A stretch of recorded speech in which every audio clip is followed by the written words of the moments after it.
Warahmatullahi wabarakatuh. Perkenalkan, nama saya Elvin Ralingga, NIM 114180018 dari Teknik Lingkungan 2018.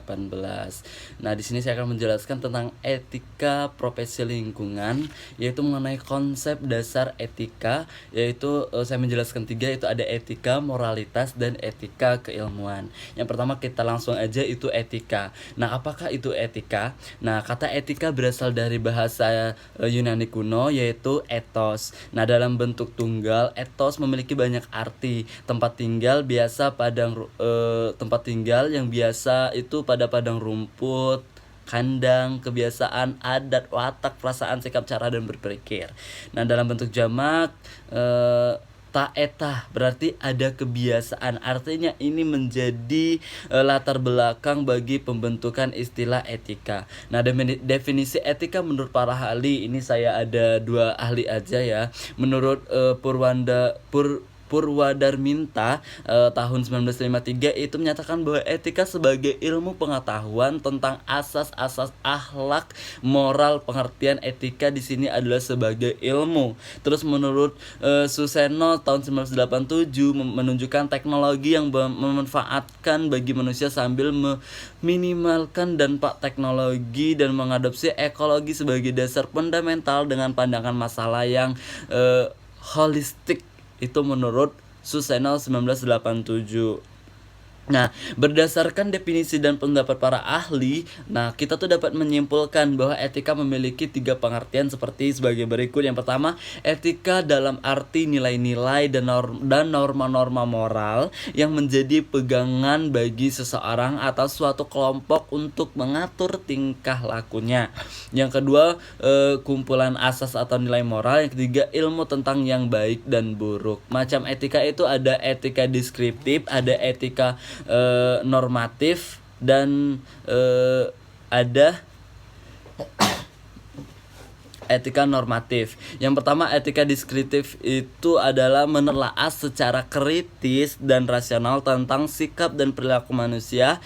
Artinya etika deskriptif berbicara pada fakta apa adanya ya. Terus kedua ada etika normatif. Nah, etika normatif itu sebagai sikap dari perilaku yang ideal dan seharusnya dimiliki oleh manusia, norma-norma yang dapat menuntut manusia agar bertindak secara baik. Terus etika normatif memberikan penilaian sekaligus memberi norma sebagai dasar dan kerangka tindakan yang akan dilakukan.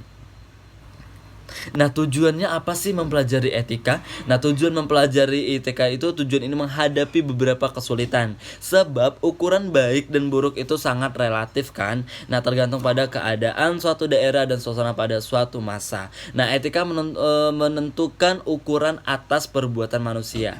Dinamakan ilmu pengetahuan normatif dan orang yang dipergunakan adalah norma tentang baik dan buruk.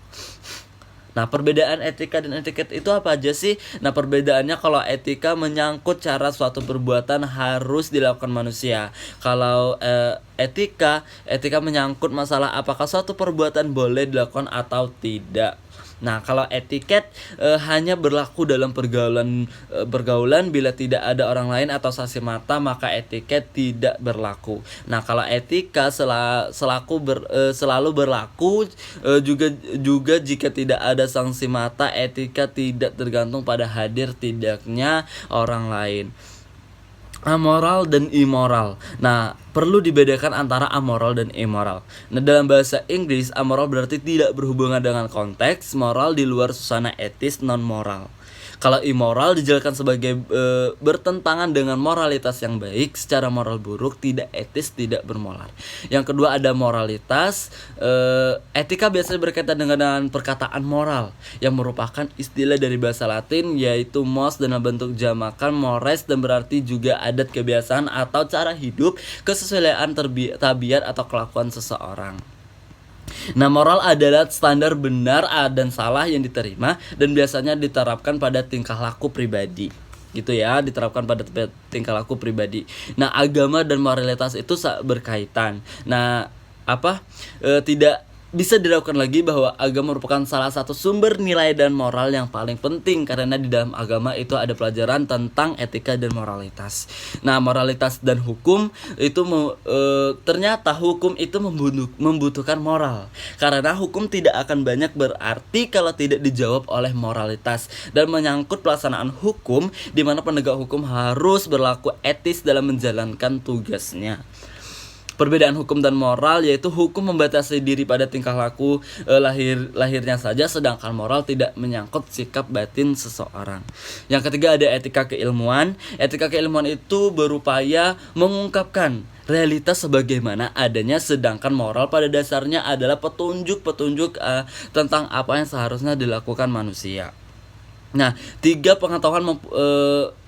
komponen yang merupakan tiang penyanggah tubuh pengetahuan yang disusun tentang etika keilmuan tadi. Yang pertama ontologi, yang kedua epistemologi, dan ketiga aksiologi.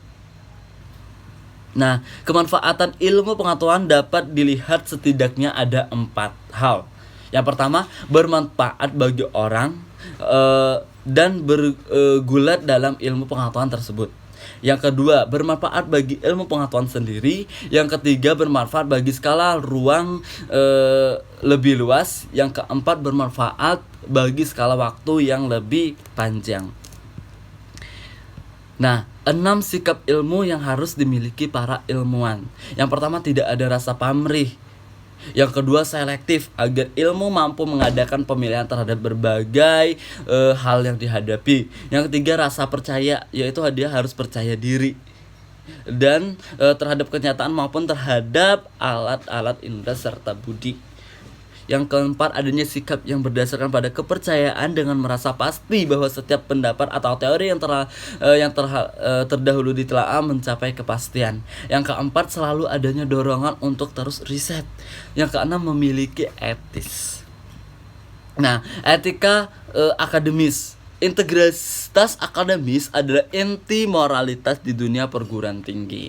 Dalam tradisi perguruan tinggi, mahasiswa diwajibkan membuat karya tulis untuk menunjukkan kemampuan ilmiahnya. Nah, namun apakah karya tulis itu sungguh berasal dari mahasiswa itu sendiri?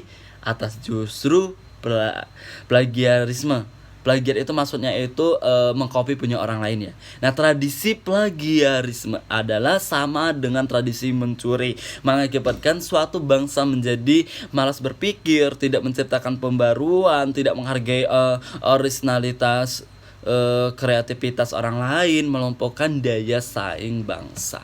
Nah, itu saja yang dapat saya sampaikan. Lebih dan kurang mohon maaf. Wassalamualaikum warahmatullahi wabarakatuh. Terima kasih.